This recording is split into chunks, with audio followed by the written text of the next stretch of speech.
Let us continue with double taxation relief. So far we have discussed that section 90 provides double taxation avoidance agreement between two government of India and government of foreign country. Please understand, this agreement happens at government level. Central government of our country may sign agreement with central government of foreign country. Sometime what happens, this foreign country is not a country. It can be a specified territory. That means it doesn't have a nation. It can be an island. And sometimes even if it is a country, at a country level, at a government level, we may not be execute to agreement. There can be various political reason or so many things that can be there. Political situation in India, political situation in a foreign country. So what happens? RBI means Central Bank of India may sign agreement with Central Bank of that territory or that country. Central Bank is just an example I am giving you. It can be CBDT of India may execute the agreement with Central Board of Direct Tax of foreign country. Some board, okay, need not to be the name of the name need not to be same like CBDT. It can be any other mode. Or Income Tax India may sign agreement with foreign government. So that happens according to the provisions of section 90A.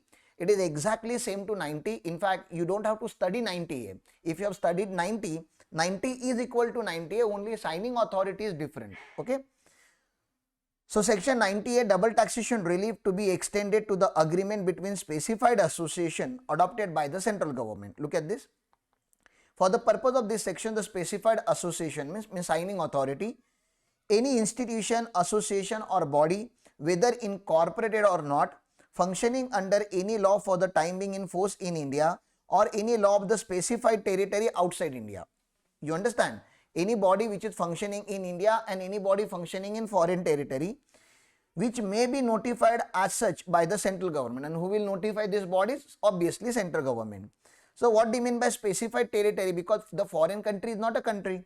So foreign specified territory means any area outside India which may be notified by the central government. It can be country, it can be island. Now section 90A provide that any specified association in India may enter into an agreement with a specified association in a specified territory outside India, and the central government may by notification in official gazette make the necessary provisions for the adopting and implementing such agreement. So central government will do the all possible things to adopt the same agreement as a DTAA under income tax law. So why this particular agreement can be executed? You know the four purposes or maybe five main purposes of executing the DTAA. The first one is grant relief from double taxation. That's a core purpose. Second one is amended one.